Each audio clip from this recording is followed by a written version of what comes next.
Hey everyone, welcome back again. Myself doctor Tushar and आज इस video में बात करेंगे आपके टॉपिक एनीमिया इन प्रेगनेंसी।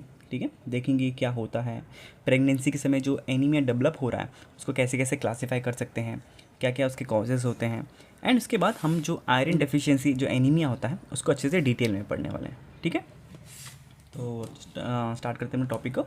उससे पहले आप चैनल पर नए हैं तो वीडियो को लाइक कर देना, शेयर कर देना फ्रेंड्स के साथ, एंड हाँ ज़रूर से सब्सक्राइब बटन दबा देना। ठीक, नीचे रेड कलर का है सब्सक्राइब बटन, प्लीज़ उसे दबा देना।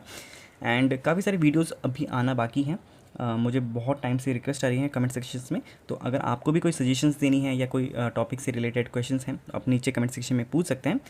एंड हाँ, फोर्सएप डिलीवरी उसके ऊपर वीडियो जल्दी आने वाली है क्योंकि बहुत टाइम से वो कमेंट सेक्शन में आ रहा था, तो या वो जल्दी आने वाला है। ठीक है, चलो स्टार्ट करते हैं टॉपिक को। सो क्या होता है पहले anaemia in pregnancy. It is defined as a condition in which haemoglobin levels, ठीक है, आपका जो हीमोग्लोबिन लेवल्स है they are below the physiological needs for oxygen delivery. कितना कम? Typically it is less than 11 grams per DL in the first and third trimester and less than 10.5 grams per DL in the second trimester. ठीक है, तो आपको याद रखना है कि फर्स्ट एंड थर्ड ट्राइमेस्टर में if the haemoglobin levels are less than 11 grams per DL तो ये आपका एनीमिया की कंडीशन डेवलप हो गई है। एंड सेकेंड ट्राइमेस्टर में कितना कम होना चाहिए? It is less than 10.5 grams per DL। Clear?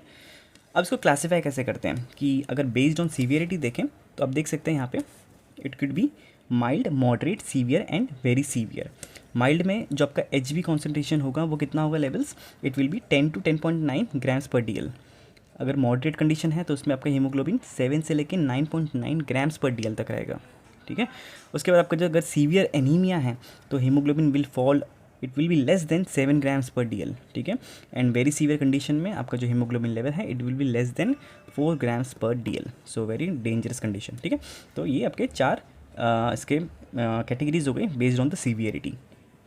बात करें on the based on the aetiology कि क्यों हो रहा है, व्हाट आर द कॉजेज़, तो अगर हम बात करें न्यूट्रिशनल कॉज है कि अगर न्यूट्रिशन प्रॉपर नहीं मिल रहा है, ठीक है, तो it could B because of iron deficiency या आपका folate and vitamin B12 deficiency, तो उसकी वजह से एनीमिया कॉज हो सकता है।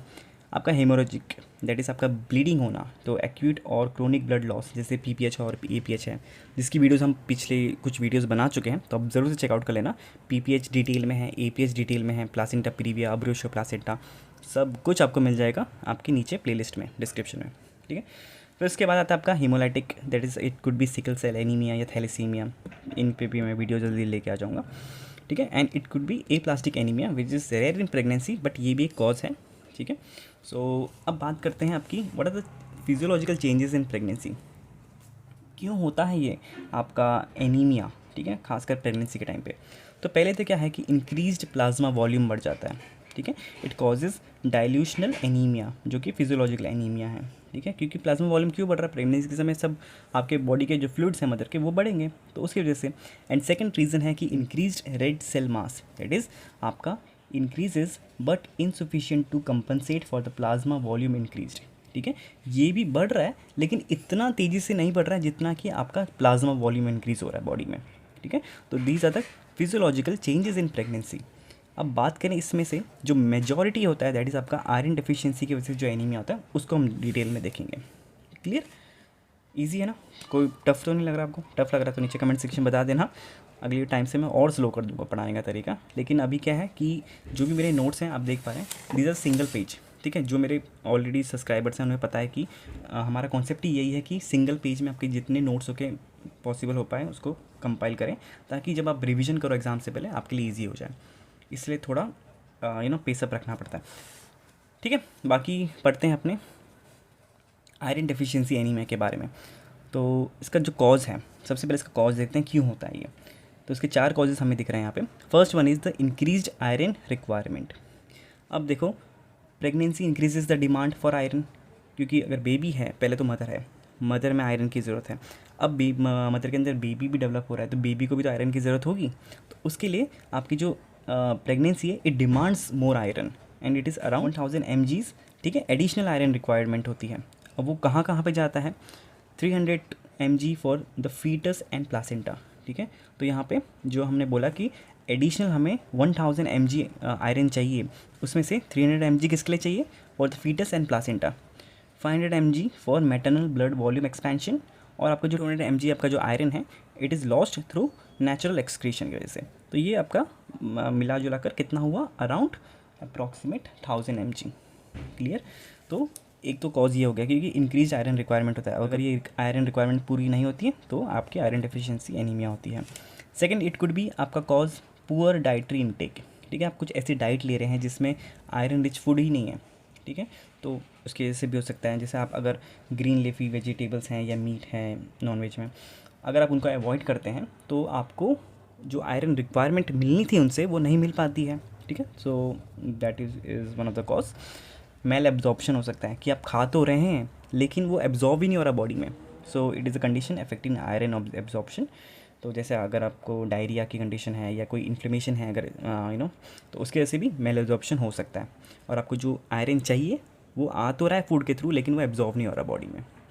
And it could be multiple pregnancy also, that is it increases cumulative iron demands. जैसे हमने ट्विन प्रेगनेंसी पढ़ा था, तो उस कंडीशन में भी क्या हो रहा था कि अब एक बेबी है, फिर अगर 2 बेबी आ जाएंगे या 3 बेबीज आ जाएंगे तो उतना ही रिक्वायरमेंट बढ़ जाएगा। जो यहाँ पे हमें 1000 mg एक्स्ट्रा दिख रहा है, हमें उसमें और ज़्यादा चाहिए होता है आयरन की requirement.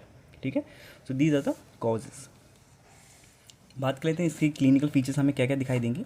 So it could be आपका फैटिग्यू, ठीक है, weakness, shortness of breath, that is SOB। ठीक है, ये मिलेगा। डिजीनेस और फेंटिंग भी मिल सकती है। फिर पीका दैट इज़ होते हैं unusual craving for any stones, chalk. ठीक है, अगर वो खाने की इच्छा हो रही है तो इट इज़ दैट, ये भी आपके क्लिनिकल फीचर्स में आता है। दैन पैलर, ठीक है, एक पेलनेस मिलेगी आपको स्किन में, नेल्स में, कंजक्टिवा में।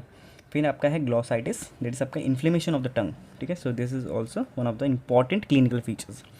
नेक्स्ट है आपका एंगुलर चिलाइटिस। ठीक है, दैट इज़ आपका जो माउथ के कॉर्नर्स हैं, माउथ के कॉर्नर्स में अगर वहाँ पे कट्स आना स्टार्ट हो रहे हैं, ठीक है, तो वो उसको, ये भी एक क्लिनिकल फीचर है।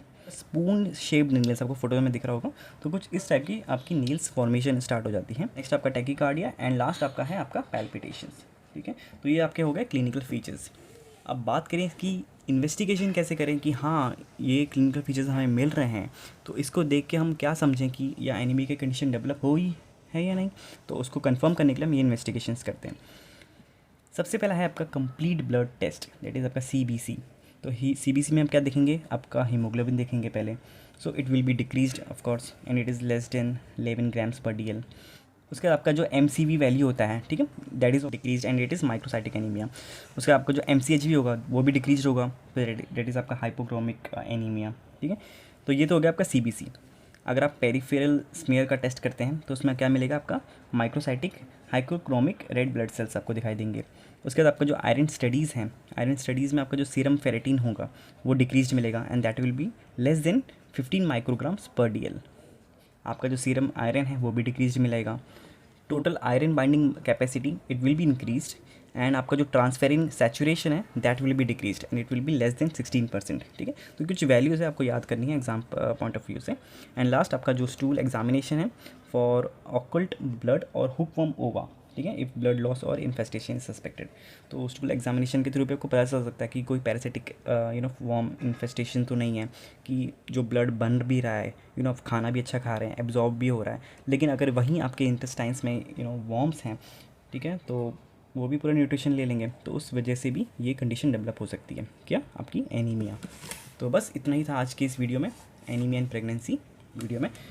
बाकी ये नोट्स आपको हमारे टेलीग्राम चैनल में मिल जाएंगे, उसके लिंक नीचे डिस्क्रिप्शन में है, वहाँ पे आपको ऐसे ही बहुत सारे नोट्स मिल जाएंगे डाउनलोड करने के लिए फ्री ऑफ कॉस्ट, तो वहाँ से आप जरूर से चेकआउट कर लेना। बाकी इसमें कोई डाउट है तो नीचे कमेंट सेक्शन में पूछ लेना। वीडियो अच्छी लगी तो प्लीज़ वीडियो को लाइक करना, शेयर करना एंड सब्सक्राइब ज़रूर से कर लेना। मिलते हैं नेक्स्ट वीडियो में, till then take care, bye bye.